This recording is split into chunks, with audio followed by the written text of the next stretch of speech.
Shall we settle in for panel number 3? Haven't the presenters been thought-provoking?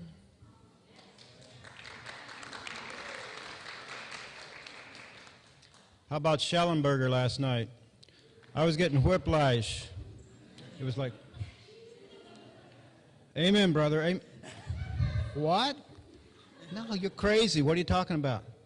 So I ended up like this.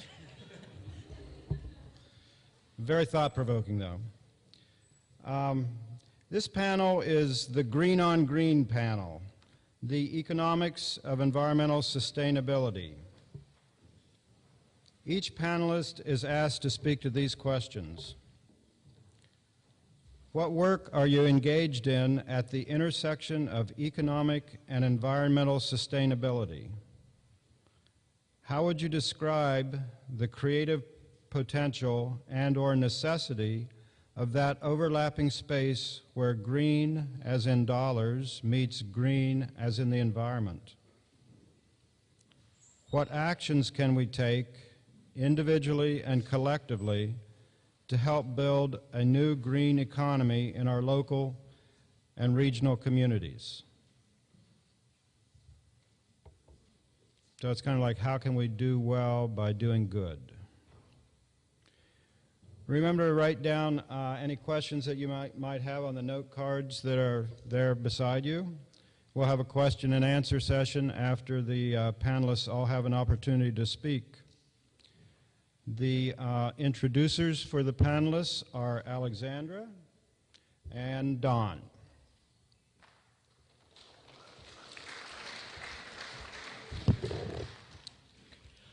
Matthew Bennett is the President and Operations Manager for Dovetail Solar and Wind. His 16 years of innovation and experience with renewable energy systems allows him to share with us a unique perspective on green economy in Ohio. Please welcome Matthew Bennett.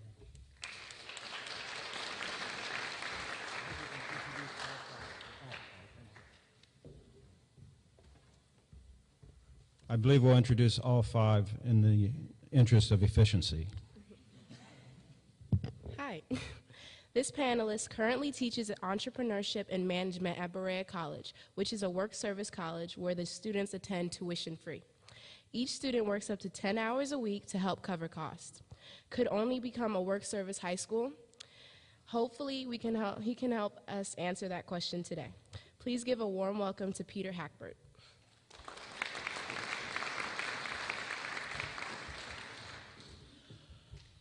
Kevin Hunter is a graduate student at North Carolina State University, studying civil and environmental engineering.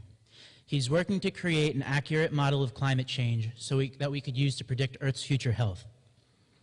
His creative energies, combined with his Quaker upbringing, make him uniquely qualified to help us tie our ambitions and goals together. Please welcome Kevin Hunter.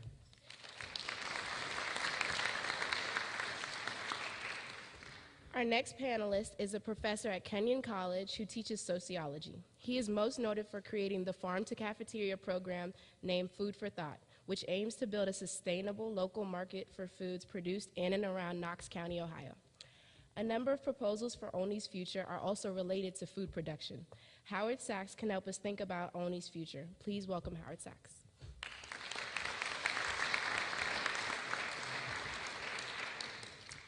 Megan Quinn Bachman is an activist, screenwriter, producer, teacher, and journalist.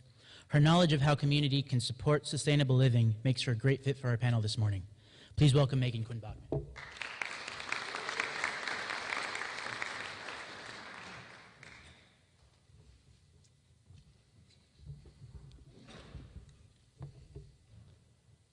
Nice to see you all here. Thanks for having me. I forgot to mention when they asked me for background information that I'm a graduate of a Quaker boarding school. So I feel right at home here. It's nice to see everybody in a meeting house.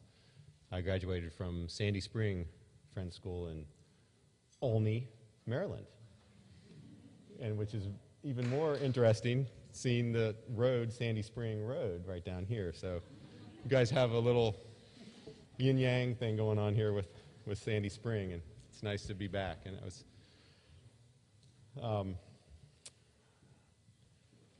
So I'm going to focus a little bit on energy, but I'm happy to answer other questions later. I wanted to answer the first question by just reading our mission statement for Dovetail Solar and Wind. We enable our customers to lower energy costs and reduce environmental impact by providing reliable, renewable energy systems. So that is our goal. We also have a whole series of tenets that we follow in order to do that in a responsible way. And it has been an interesting journey since 1995 when I started the company and focused mostly on building homes, but doing solar right from the beginning, and then watching the industry grow from being really for people who were in remote areas doing off-grid systems because they couldn't get utility power, to now doing large-scale systems for all types of customers. And currently our focus is providing solar electric systems, also called photovoltaic systems, for homes, businesses, institutions of all types, and developing those projects along with other companies who specifically finance these projects, especially for nonprofits and schools and municipalities that cannot use the existing tax credits. Oh, having a hard time hearing? Sorry, okay. So that has been the challenge with this industry, is how to finance these projects. You know, we have a situation where we have a system for producing clean energy with no fuel costs, but the cost of the equipment is quite high. So that upfront cost is something that has been a barrier to the development of this technology, which is ready to go.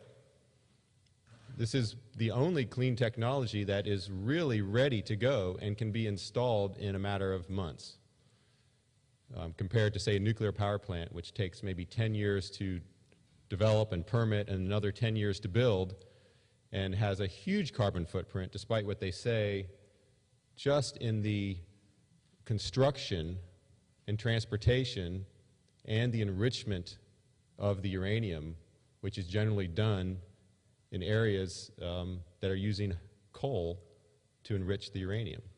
So we can talk more about that. But I wanted to just make a couple points.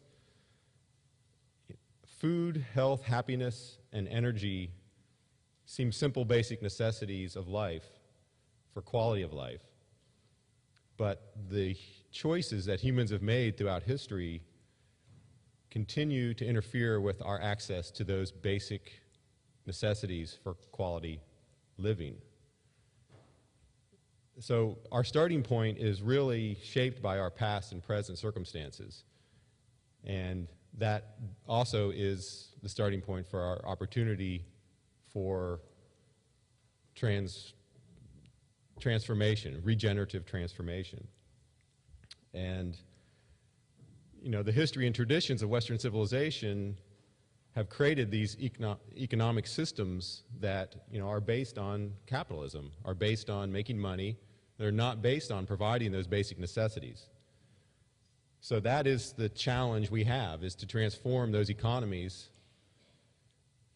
And if we try to do it only outside the system, it's going to take a long time.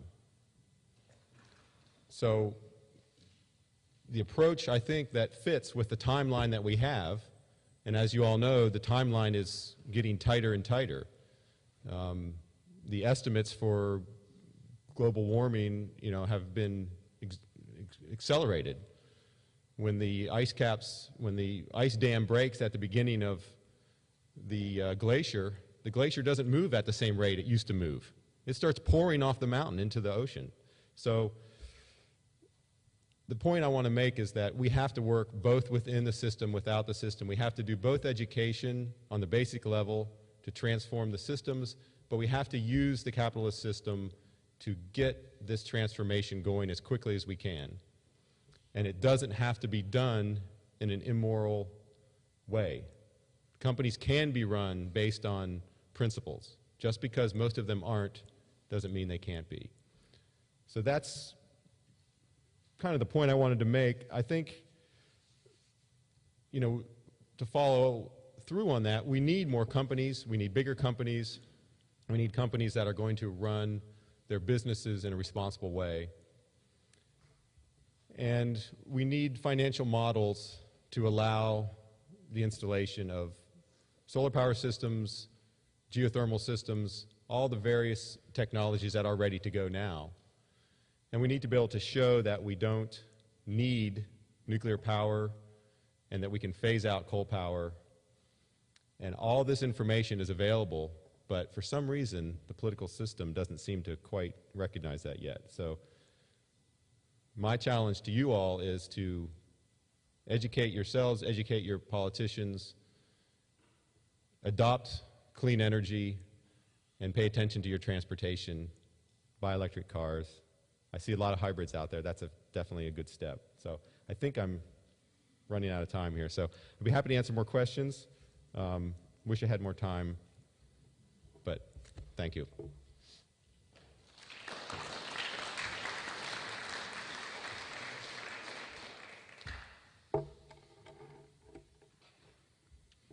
I'm Peter Hackbert from Berea College. Before I address the two questions you asked me to look at, I'd like to tell you a little bit about Berea College to set the appropriate context. Berea College's mission is to educate and inspire undergraduate students, predominantly from the Appalachian region, to become service-oriented leaders. For 150 years, we identify students with high academic promise but limited financial means. Berea College uses its endowments to provide each student admitted to the college a 4-year full tuition scholarship to fulfill their undergraduate liberal arts program. Berea College has 130 faculty who are faculty scholars that I've come to see over the last 4 years are incredibly creative, inventive, and innovative. They help students to learn new skills, acquire new knowledge, nurture the habits of the mind and attitudes that enhance their ability to be reflective and responsible. You've heard notions today about tenets, guiding principles, core values. At Berea College, I could talk about our great commitments that serve as a framework for all of our decisions, but I don't have the time. I could talk about our historic Boone Tavern, which has just completed a $10 million renovation that was spun out of our hospitality program and has just been certified as the first Kentucky Leeds hotel in the state through a process somewhat like this, through charrettes and community building, but I don't have time. I could talk about the Eco Village, which is in fact our 50-unit residential learning complex that's designed to help meet students' needs with families and providing child care for campus children and provide a living learning environment for students interested in sustainability. And what's unique about the Eco Village is its performance standards, its reduction of energy use by 75%, of per capita water use by 75%, the treatment of sewage and wastewater, and the recycling, reusing, and the composting of waste by 50%, but I don't have time.